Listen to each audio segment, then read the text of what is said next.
His book, I'll read it, The Son of Prophecy, The Rise of Henry Tudor, was only published last July, so it's fairly hot off the press. He's here tonight to sign it as well. He's a guest speaker or a guest expert on the Alison Weir Tours, which I had a look at today, and they are quite something, I think, her tours. You may have heard him on BBC Radio as well, and at various festivals, and the Richard III Society, which is quite a famous one. So he's quite an experienced speaker on the Wars of the Roses, Henry VII, obviously, and the Beauforts, who were pretty key in the Wars of the Roses. I'm going to hand over to Nathen now to tell us everything we never knew, and I think it's going to be a fascinating evening. Over to you, Nathen.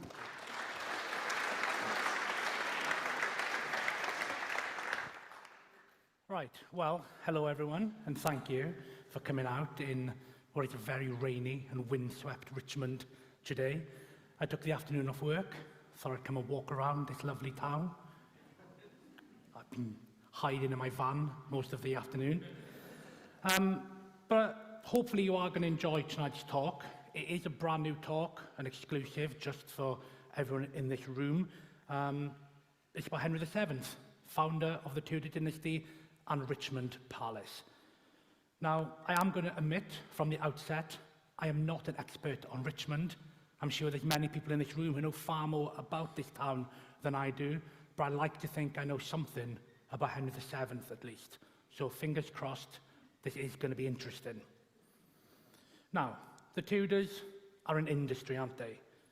5 Tudor monarchs that reigned over England and Wales for 118 years, and they are widely known. Henry VII, Henry VIII, the least said about him, the better, Edward VI, Mary I, and Elizabeth I. Now, together, this family changed the face of England forever. Religiously, architecturally, politically, culturally, they oversaw fast change. But the founder of this dynasty, Henry VII, he is a king I do often find overlooked in favour of the Tudors that followed him. Most certainly, he is underappreciated. Yet the life of Henry VII is not just a stirring tale of perseverance, but an extraordinary example of flourishing despite great adversity. I'd go as far as to say Henry VII is one of the greatest English monarchs, period. But let me just back up a little bit. Who was Henry VII? Well, first of all, he was born in my backyard, Pembroke Castle, in January 1457, and he was part Welsh, part French, and part English. His mother was Margaret Beaufort, a great and wealthy English heiress who was just 13 years old at the time of his birth. His father was Edmund Tudor, a younger half-brother of the then King of England, Henry VI, but whose own father had been a Welsh rebel. Edmund Tudor, in the male line, was descended from a long list of Welsh rebels. Now, Henry Tudor, was never meant to be a king of England. He was born far from the English throne, figuratively and literally, and his only claim came through his mother, Margaret, who was a great-granddaughter of Edward III. Now, being descended from Edward III certainly was not anything important in the middle of the 15th century. Everyone could have a claim to being descended from Edward III. But Henry was born just as dynastic warfare tore England apart, with swords cutting through the nobility like hot knife through butter. By 1485, when he was 28 years old, Henry Tudor was able to exploit the latest round of dynastic tumult to usurp the throne of Richard III, bringing the Plantagenet period in the male line to a close and ushering in the Tudor period. Now, nobody had seen this coming just a few years earlier, and indeed, a French observer of the day, someone called Philippe de Comines, who knew Henry personally, even remarked, Henry was a man without power, without money, and without right to the crown of England. Now, that is a really remarkable rise, which I do cover in my new book, which is on sale over there at the table. And I do recommend, certainly, at least if you're not going to buy the book, look up the story online when you get home. It's magnificent, and it should be an 8-part TV series. Now, once king, Henry VII, had a lot to do, and he set about the task with an impressive tenacity. He inherited something of a mess and was conscious that usurpers rarely reigned easily. In fact, 6 of the previous 9 kings of England had suffered the ignominy of overthrow. Less than a year into his reign, he actually evaded an assassination attempt in York and was then faced with a series of shadowy pretenders whose backers were claiming they were the rightful kings of England. Also a subject of a book I have written. Now, Henry was even forced to defend his crown in battle. Many consider Bosworth Field in 1485, the death of Richard III, to be the final battle of the Wars of the Roses. But this overlooks the Battle of Stokefield just 2 years earlier, 2 years later, in fact. Perhaps because the Royal Army won at Stokefield and there was no dynastic change, this battle has always escaped the public consciousness. It's quite something to think that the famous Tudor rule may have ended just a couple of years into their run. Anyway, Henry got to work, and he looked for ways to secure his shaky kingship. He did this ultimately by centralising much of the mechanics of government, which in turn enforced law and order on the realm. He was able to enrich himself beyond any previous measure and to reduce the power of the over-ambitious nobility. For too long, the nobles had been able to wield their regional power bases to shape national politics. Now, Henry's reign, and Henry himself, was quite ruthless. It was unpopular, and it wasn't and isn't glamorous, but it did work. As the reign wore on, Henry VII grew too rich, too powerful, and crucially too independent. In doing so, he had been able to replenish the royal treasury, re-establish royal authority, and rehabilitate England's continental reputation. Can you see why I have a reputation of being a bit of a Tudor propagandist? But this is not bad for someone who came to the throne with the least knowledge of any king who came before him about what it took to rule. All of this, of course, was done out of self-interest, the preservation of his fledgling dynasty, but through his natural intelligence, astute administrative prowess, and uncanny instinct for survival, Henry did bring to an end the internal warfare that for so long had plagued England. The legacy he was able to bequeath his successors set the country on the path to the success, much of the success it would later achieve. But what of this mighty Tudor king and the place we stand in right now, Richmond? Well, 1497, it's a key date. 1497 proved a monumental year in Henry VII's reign, the 12th year he had been seated upon the throne. It was a year in which much happened. In May, Henry negotiated a new commercial treaty with France, and John Cabot, a sailor who Henry had decided to finance, set sail from Bristol in search of a new world for his Tudor master. More importantly, through this month, Henry faced a large-scale Cornish rebellion provoked by his punishing tax demands for his ongoing Scottish wars. The people of Cornwall, perhaps reasonably, didn't feel that they should be burdened for a conflict very far away from their lands.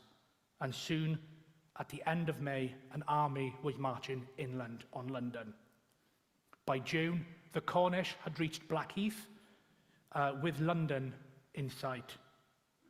Now, Henry had an army on its way to Scotland, and he was forced to redirect this and bring them back down south to meet the Cornish threat. On the 17th of June, 1497, the full might of his force crushed the rebels. The following month, the pretender Perkin Warbeck, who was claiming to be a Yorkist prince long thought dead, was set about claiming he was the rightful king of England. This year, September, he left Scotland behind, where he had been seeking refuge for the previous 2 years. He surfaced in Cornwall and found a populace simmering with resentment, only too willing to take up arms against the Tudor king. One of my best friends is Cornish, and he still hates the Tudors today. In early October, thousands of Cornishmen marched inland once again, this time with Perkin Warbeck at the head of their army. When Warbeck learned that a royal army was headed his way, he lost his nerve, he abandoned his men, and he was quickly apprehended. At the beginning of October, Henry met for the first time, face to face, the person who had been claiming for the previous 7 years to be his brother-in-law and the rightful king. It was this episode, the Perkin Warbeck conspiracy, which more than any other had rocked Henry's confidence, bringing uncertainty and conspiracy into the very heart of his household. It threatened to undo all of his work so far in establishing his dynasty. Elsewhere, the Scottish War had proven expensive, had caused one tax rebellion, and was threatening more. Finally, at the end of September, through the intercession of the Spanish, a lasting peace was negotiated with the Scottish, and the cannons fell silent.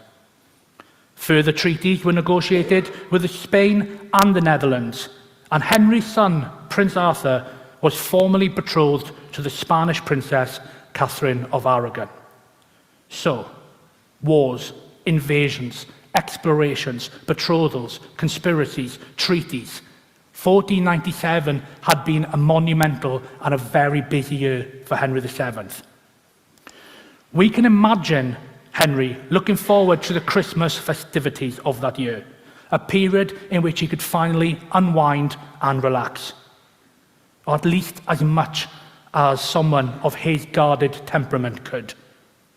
Of the previous 12 Christmases as king, he had spent 5 of them at Greenwich, 5 in Westminster, 1 in Maidstone, and 1 in Shene. In 1497, the king decided, after a gap of 9 years, to return to Shene for Christmas. Now, a manor had existed at Shene since the reign of Henry I, who granted it to one of his Norman knights, but it returned into royal possession under Edward II. It was his son, Edward III, one of England's greatest kings, who was responsible for its transformation into a royal palace during the middle of his 50-year reign. He would, in fact, die at Shene from a stroke in June 1377. Now, Edward was succeeded, very unfortunately it would turn out, as king by his grandson, Richard II, and Richard made Shene his preferred residence. When Richard's beloved wife, Anne of Bohemia, died in Shene Palace in 1394, Richard, who by this point had already slipped into a tyranny that would see him deposed and killed, he ordered the palace's immediate destruction. More specifically, he ordered it thrown down and defaced. Now, fast forward 20 years, Henry V, another king of renown, he began rebuilding Shene the year before his famous victory at Agincourt. The work continued into the reign of his son, Henry VI. Now, the increasing cost of the wars with France ensured the building work was neglected across much of the 1420s, 30s, and 40s. It was only restarted when Henry took a wife, a French woman named Margaret of Anjou, and she was granted Shene Palace as hers to use.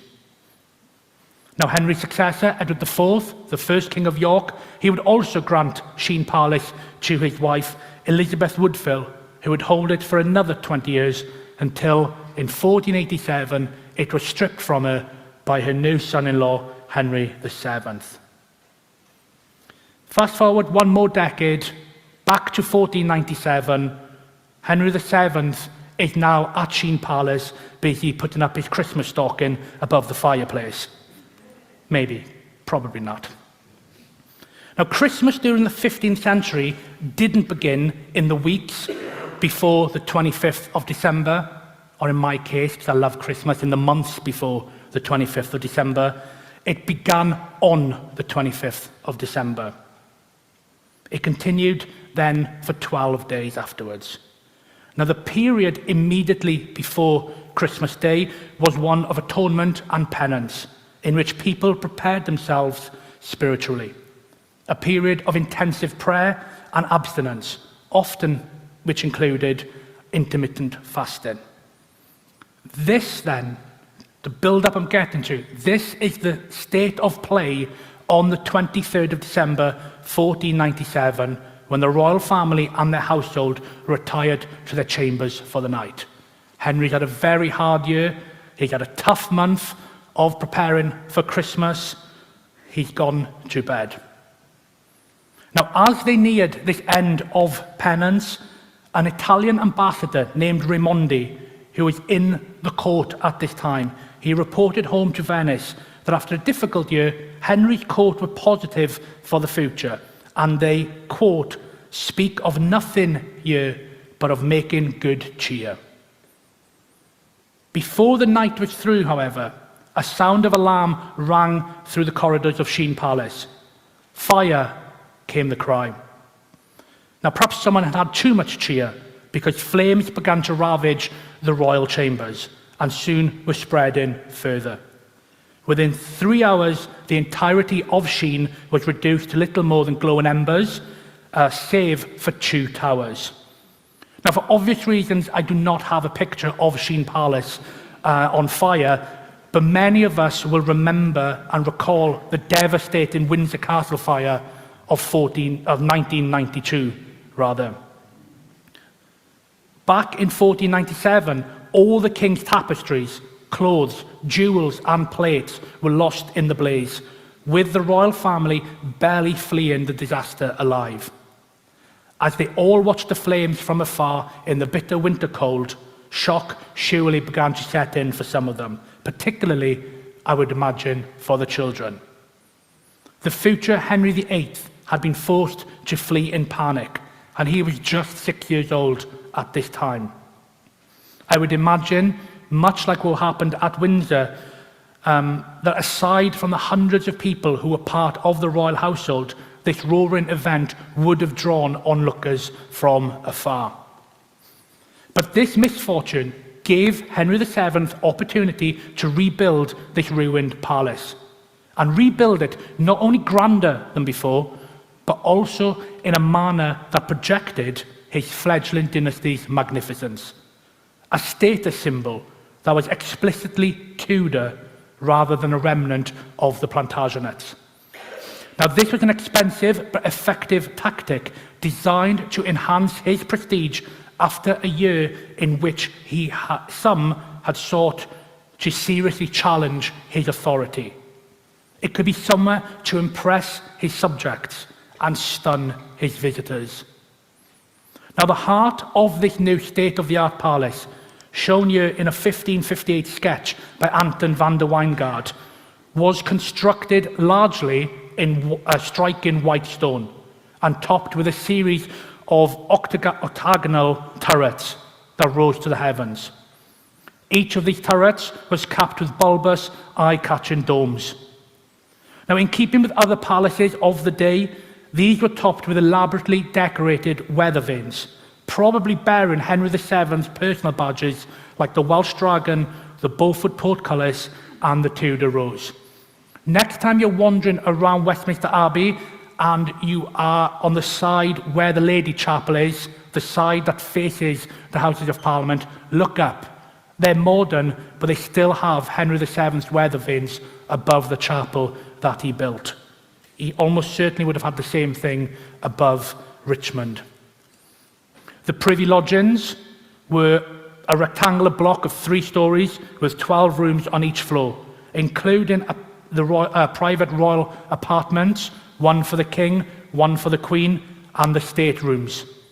A stone bridge we're told, crossed over the moat to connect these lodgings with a large central courtyard around which stood the Great Hall. Inside, the observer who recorded the record of Richmond Palace, he said there was a timbered hammer-beam roof that was most glorious and joyful to consider and behold. Now, for anyone who has visited Hampton Court or Eltham Palace, you will have an idea of what they had here at Richmond. Now, the walls were liberally covered with rich Arras tapestries, the plushest style you could get anywhere on the European market, and large bay windows allowed an abundance of natural light into the hall. Now, on the walls, images of mythical British rulers like Prince Arthur and Brutus were painted on the walls. These were legendary kings Henry, through his Welsh ancestry, claimed descent from. He kept the most prominent spot, of course, for a drawing of himself. The chapel, meanwhile, was well paved and heavily decorated with yet more cloth of Arras and gold, with the altars bedecked with relics he had secured from abroad, jewels and rich plate. The roof was painted with an expensive azure, which is a bluish colour, which again you can still see today in the Hampton Court Royal Chapel. And the roof of this chapel was again littered with depictions of Henry's personal badges, also depictions of two sainted English kings, Edward the Confessor and Edmund the Martyr, and I like this one, the ancient Welsh king, Cadwaladr. Elsewhere, throughout this palace, there were an array of decorated passages and galleries with more expensive stained glass. There were even dedicated dancing chambers and secret closets for the privacy of the royal family. The bountiful gardens, our onlooker tells us, were regarded as most fair and pleasant.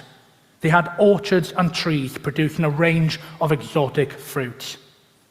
Several houses of pleasure were also constructed for guests to while away the day playing chess, dice, cards, bowls, and tennis. Sounds very much like an elaborate man cave, really. Now, this idyllic palace, which is seen here in this 1765 engraving by a chap called John Bassaya, was unlike anything conceived in England before. It was ultra-modern for the day, and particularly impressive when viewed from the waterside. It soared high above the river in all its glorious majesty. Think how this fantasy palace must have appeared to people back at the start of the 1500s. It hadn't come cheap. Richmond Palace cost Henry, according to the records, £20,000, which is around £16 million today. For excellent reason, this ornate wonder was regarded by our visitor friend as simply an earthly paradise. Now, as construction neared completion in 1501, Henry took the opportunity to make it be known that this palace would not retain the name Shene, but would henceforth be called Richmond.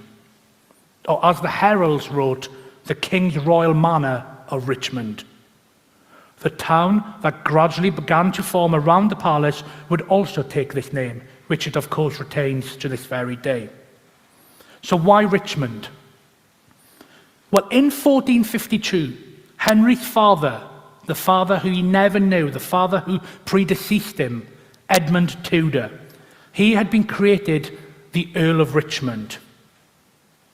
Because he died before his son was born, when Henry was born to that 13-year-old mother in Pembroke Castle, from birth he was already styled the Earl of Richmond.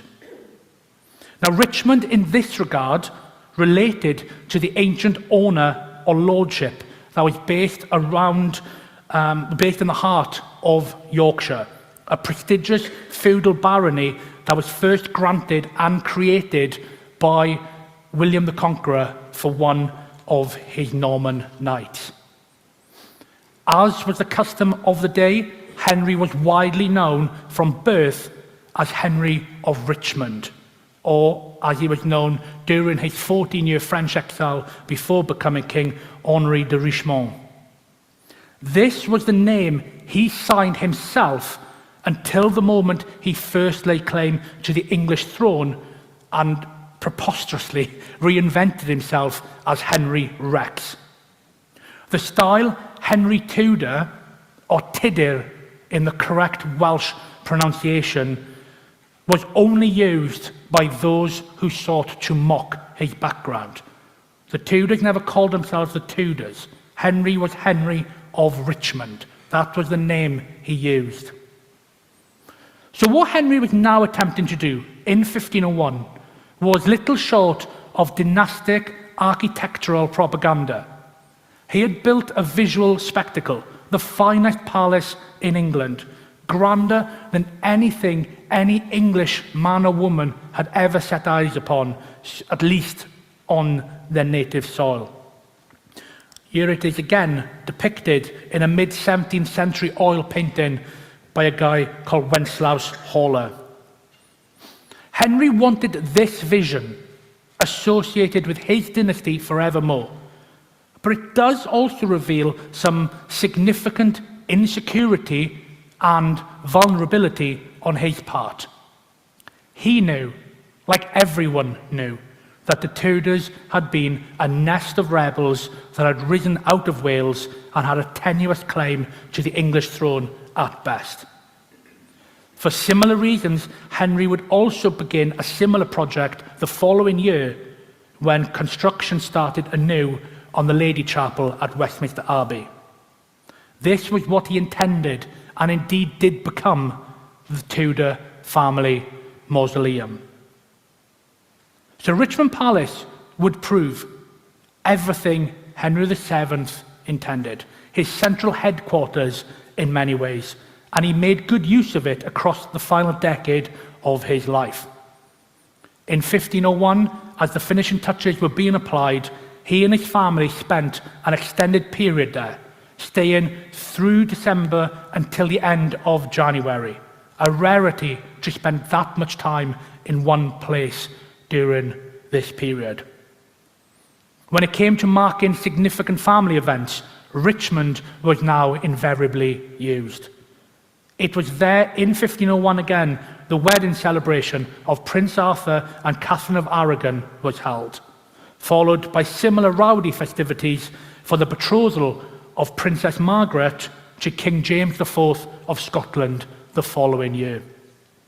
For both events, the entire court, all the dukes, earls, bishops, the Queen's ladies and the royal children, all would have been present, hundreds of people in total, who would process, for example, from the chapel to the hall, observing every formal protocol, accompanied every step by trumpeters, minstrels, a real cacophony of noise here in Richmond that they probably could have heard across the river.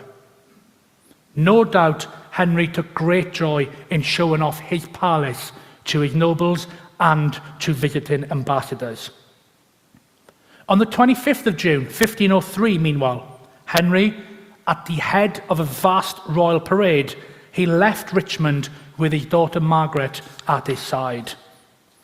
Just a couple of months earlier, Henry had lost his wife. Margaret had lost her mother. But now she was on the way north, travelling to Scotland to take up the role of Queen. She was just 14 years old at the time, but the time was upon her to leave. At the head of this royal parade, probably leaving near the Green, together, father and daughter started their journey. I'm sure the crowds, naturally, were there for the occasion, waving goodbye to their beloved teenage princess. But nonetheless, despite the joyous personal and political triumphs, Henry would be forgiven for considering Richmond to be somewhat cursed. In 1506, yet another fire broke out in one of his royal chambers through the negligence, we're told, of a page. Again, many costly furnishings, carpets and bedclothes were destroyed. But this time, the fire was fortunately contained. In July the following year, in the dead of the summer night, one of the newly finished galleries collapsed, right near to the king's chamber. Now, what hugely troubled Henry VII was that his only surviving son and heir, the boy on whom the entire Tudor dynasty rested, had been walking up and down this gallery just 1 hour earlier. Henry, we're told, could only thank God his only boy had not perished in this accident. He did, however, have the very sorrowful master carpenter imprisoned immediately thereafter. And then we reach March 1509, when a gaunt and sickly Henry entered his palace for the final time. Now, much of the previous few years had been severe, both for his subjects, who were fearful of falling foul of a king who had long slipped into the grips of excessive avarice, and for the monarch himself, persistently ill and anxiety-ridden over the future of his dynasty after his demise. Now, though he had recovered from previous bouts of illness against all expectations across the previous 3 springtimes, this time there would be no recovery. We get a vivid insight into Henry's final moments through the eulogy told at his funeral. Henry repeatedly declared to his confessor he would change his ways if God would send him more life. His wish would not be granted. Now, for several days, we're told that Henry could not take food or drink, and at length would clutch a golden crucifix, beating it ferociously against his chest in a manner that drove those around him to tears. All the while, he would cry out to Jesus for help. Now, the scene at his bedside in Richmond was captured in an evocative sketch by the herald whose job it was to report such things. In fact, if any of you watched Wolf Hall, the herald was Thomas Wriothesley, or Call Me Wriothesley, in that programme. He's the person who drew this sketch. He shows 14 figures gathered around Henry towards the end, 3 doctors clutching flasks, 2 clerics, and 9 others, including a bishop, a baron, and some gentlemen ushers. Now, not portrayed in this drawing was the 17-year-old Prince of Wales, who it is known from the eulogy had been summoned to the bedside for some final words of advice from his father. We can still speculate over what these words of advice are. Some people think Henry told his son to marry Catherine of Aragon, for example. On the evening of the 21st of April, 1509, in one of Richmond's lavishly decorated chambers, Henry VII passed away, aged 52. Now, the death was kept quiet for 2 days, whilst Henry's loyal servants worked tirelessly to ensure the succession was safeguarded from any unexpected challenges. Henry VII had fought really hard to keep hold of his throne. It was expected now would come the moment somebody would rise up and take the throne from the Tudors. So just down the road from here, they kept the death quiet while they prepared. Once news of the old king's death was released, everything was already in place for the young prince to be acclaimed the new king. You may have heard of him, Henry VIII. Now, as England came to terms with the first change in kingship for a quarter of a century, Henry VII's body was washed, embalmed, and laid in state, whilst all the various religious rituals were observed. 2.5 weeks later, his funeral cortege departed the opulent palace he had loved, his coffin pulled along in a carriage drawn through Richmond by 7 sturdy horses. Each one of them was draped in black velvet, bearing his coat of arms. Now, atop the coffin was a realistic effigy of the king, its weary face drawn from Henry's death mask. You can still see it today in Westminster Abbey's galleries. To the left of the coffin marched his nobles, to the right were the clergy. The procession, we're told, winded its way out of Richmond towards Mortlake, then followed the well-trodden path through Putney and Southwark to London Bridge, across the Thames and into St Paul's. Now, after the service was held and another line in state was observed, the final journey to Westminster Abbey was made, where Henry was buried in the Lady Chapel he was still in the process of building, and next to his wife. 8 months later, Henry VIII celebrated his first Christmas as king, and he did so at Richmond. What a glorious carnival that must have been. This new Henry represented hope to England after what had been called a long winter under his father. A golden summer, as one poet wrote. Just over 1 year later, on New Year's Day 1511, Henry's wife Catherine of Aragon gave birth in Richmond to a son named after his father and his grandfather.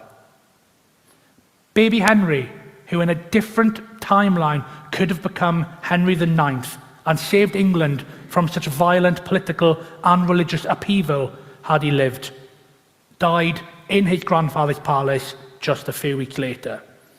What a different path England could have taken had the Richmond prince lived. Now, Richmond continued to play a key role throughout the remainder of the Tudor reign, though Henry VIII would later come to prefer Hampton Court himself. Boo. He even tried to palm off Richmond on 2 of his discarded wives. Both of his daughters, however, Queens Mary and Elizabeth, both had particular preference for Richmond. Yay. The former, Mary, married Philip II of Spain here in Richmond, and the latter, Elizabeth, who famously loved hunting in the old deer park, would die there on the 24th of March 1603, bringing down the curtain of the Tudors. Incidentally, Old Deer Park now is home to London Welsh, who are the best rugby club in the world. Now, the Stuarts weren't as fond of Richmond, and the palace fell out of favour and gradually into disrepair. I don't study the Stuarts, I don't know why, but there are plenty of lovely books here, I'm sure, which tell you the story thereafter. Sadly, very little remains of the original Tudor site today, save for this defiant, battlemented 2-storey gatehouse and possibly part of the wardrobe buildings. We're left to muse over quaint street names like Old Palace Gate, Friars Lane, and Old Palace Yard. These hint at what once was. In many ways, we're fortunate to have this gatehouse, as it offers us a tantalising glimpse into a world that no longer lies beyond. A palace of such magnificence, it drew heavenly comparisons shortly after it had been completed. I took this picture this afternoon, in fact, off the board that's outside the palace. I believe this society is responsible for putting it up. So I was very quickly in the prince's head, over a pint, quickly rushing it into my slide, just to remind anyone who's not been that there's an excellent board outside Richmond, and I couldn't fault any of its Tudor history, which is a first. Richmond, the town, is rightfully celebrated today for its charming setting and its vibrancy, reinvigorated and reinvented long after the Tudors left us. Regrettably, well, for those of us who lean Tudor anyway, the town's origins and its symbolic and architectural importance to our most famous dynasty very rarely merit wider comment. I never hear anything about Richmond in all of the years I spend living online in Tudor groups and so on. It is to be expected, one supposes, that Richmond's neighbour Hampton Court, which survives largely intact, captures most of the attention, and therefore its status as a Tudor palace par excellence only grows with each passing year. But if one pays attention we still see glimpses of Richmond's Tudor connection where we may least expect it. In 2020, the smash TV hit Ted Lasso picked Richmond for its setting for its fictional football team, AFC Richmond, revealing what we have long known about this gorgeous town and revealing it to a global audience. I was just in the Prince's Head and 3 separate people took pictures with a scarf. It's gone, as the kids say, viral. Interestingly, the football team was given a badge prominently featuring a white greyhound, and they even had a team mascot, an actual greyhound, that was named Earl Greyhound.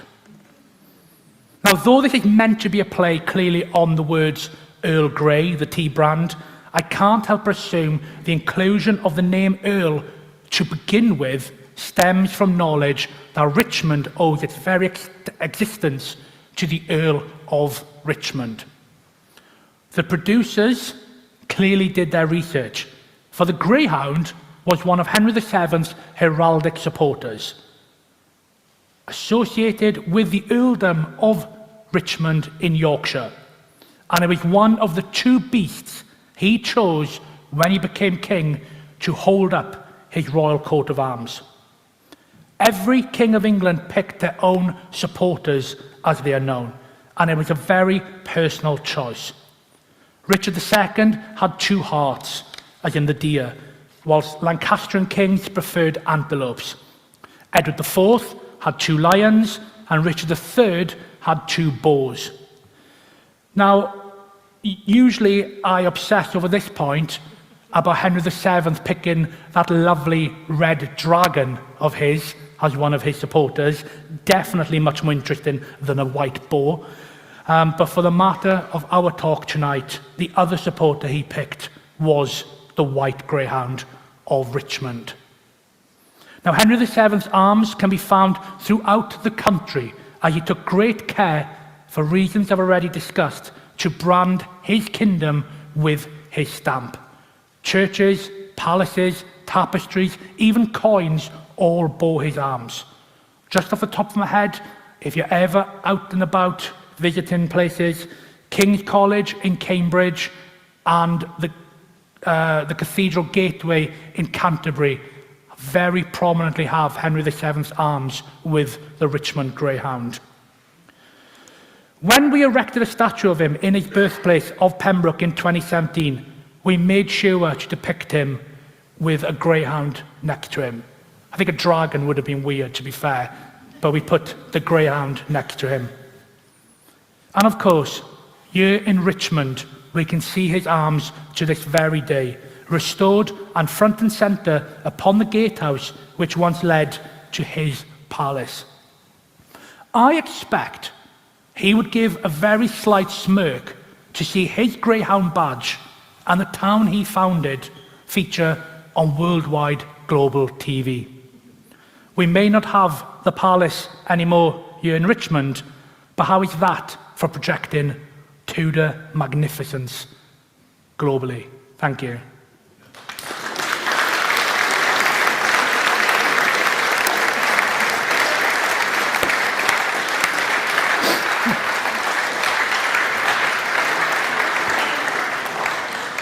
Well, that was really good, wasn't it? lots of new information there. And you did a really good job of making it all come alive for us. Thank you very much, Nathan. We're going to have an opportunity for questions now. And when we finish those, I've got a couple of things to say before we disperse, so keep that in mind. Can I ask you a question first? When he died, you said he went by road into London. Why not the river, which was the highway for so much? I'm not sure. Unfortunately, the problem we have with this time period is we don't often...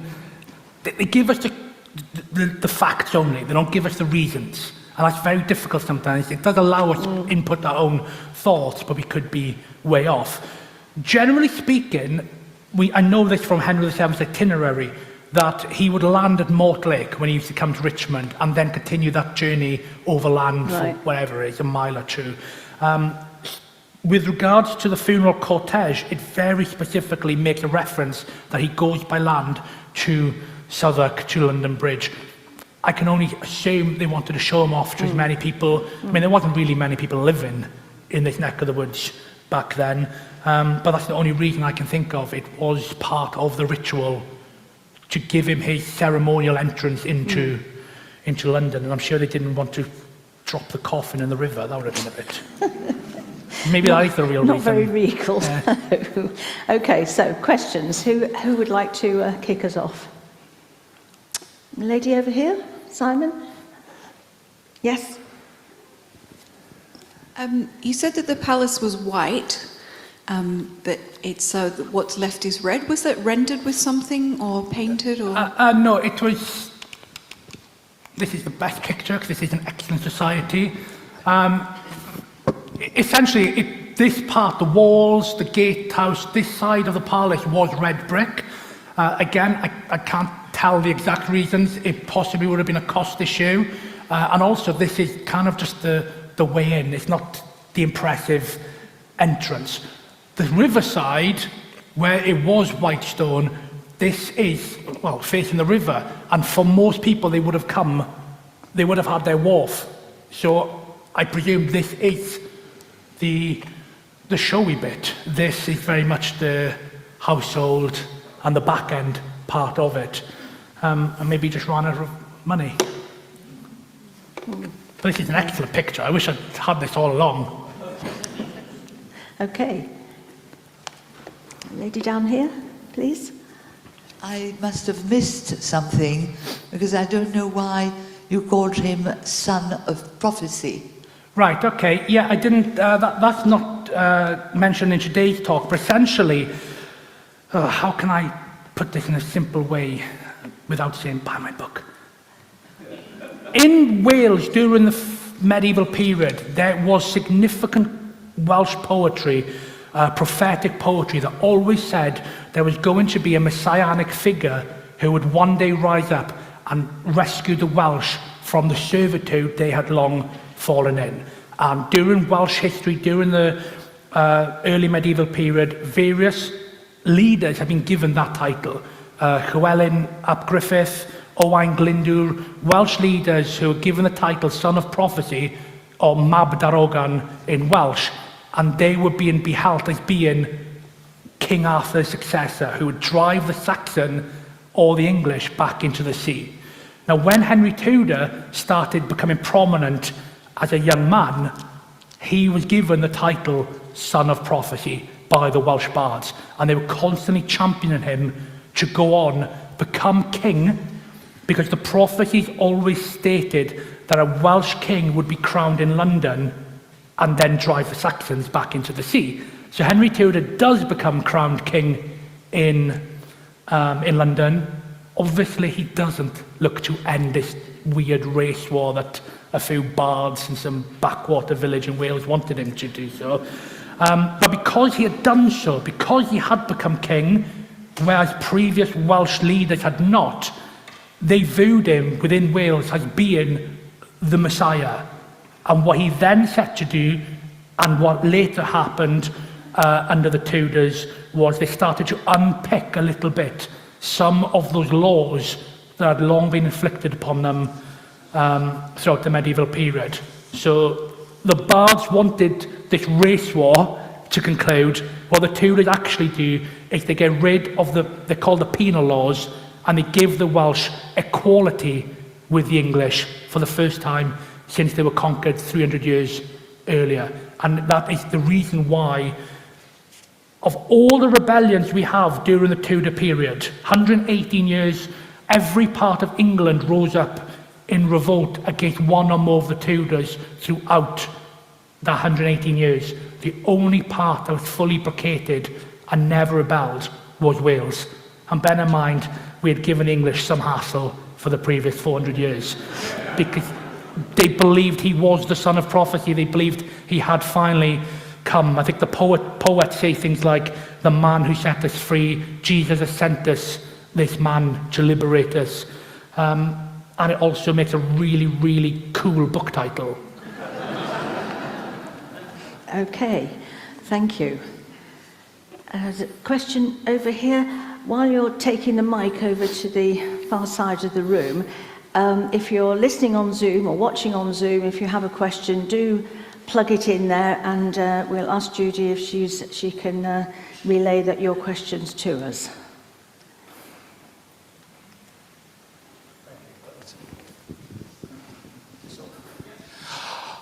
Thank you very much for the talk.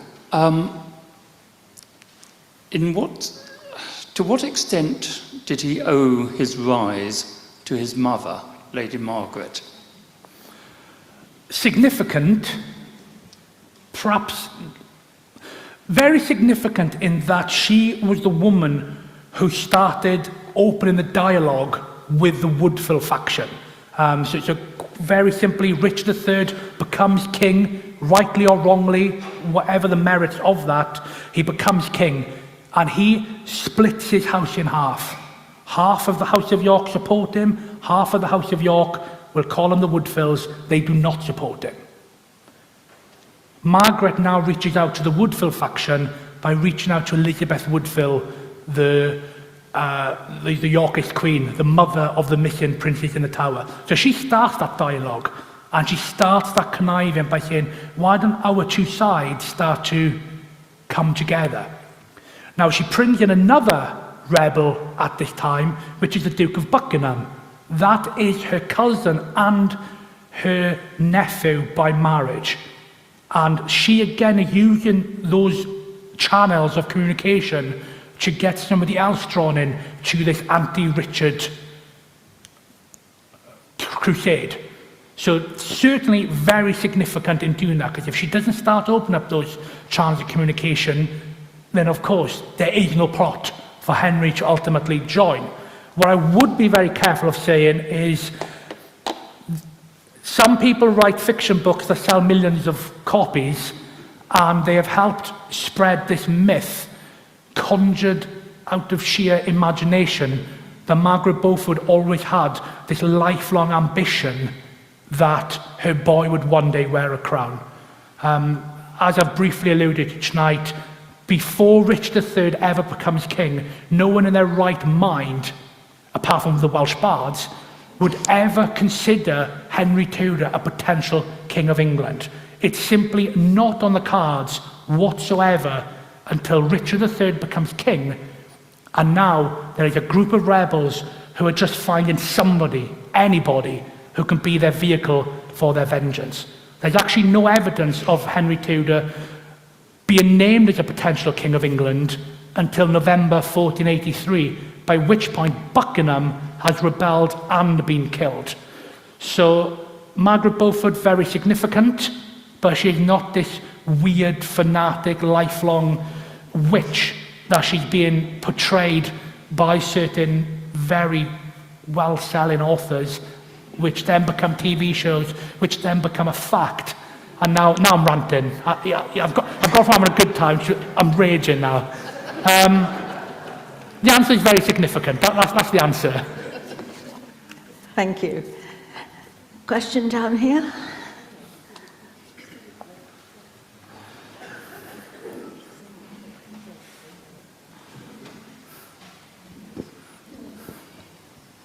You've talked about how he centralised government and put the old barons and aristocracy in their place. But what about his relationship with the English Parliament? Because you go through the Tudors and then into the Stuarts, you hear more and more about the importance of that relationship and how they gradually took away the power of the king because the king needed money. Now, how was his relation with the English Parliament? Was it just much weaker then? And how do you then see the development subsequently of the relationship of him, his successors, and then on to the Stuarts? I will say you've hit me on my weakest knowledge part, which is constitutional history. I can't answer very well for what comes after Henry VII. There'll be other people in the room who will know more than that. Two students will probably know more than I do about that if they study it. But with regards to Henry, Henry was able to cower Parliament, and he did it pretty much by fundamentally growing so rich through avarice that he didn't have to call Parliament. Henry called Parliament a few times in the outset of his reign, and when you call Parliament, you're calling Parliament ultimately to say, give me more money, and then Parliament, they've got something over you. It's a back and forth, we'll give you a little bit, but you need to grant us these rights. So kings throughout the medieval period don't like calling Parliament, but they have to. Henry VII understands, I want to disempower my nobility first of all, by seeing through various things like the Court of Star Chamber Act, by outlawing private armies, by levying fines over their heads, so that if he perceives them to have done anything wrong, he financially ruins them. So the nobles fall in line, the commons, it is twofold. It is not calling Parliament, and it's creating, for the first time ultimately, a sort of meritocracy. He fills the offices of state with influential men who are beholden to him and him only. So because it's a meritocracy, these men owe everything and all of their rise to service through Henry VII. And his son carries on with this in a way.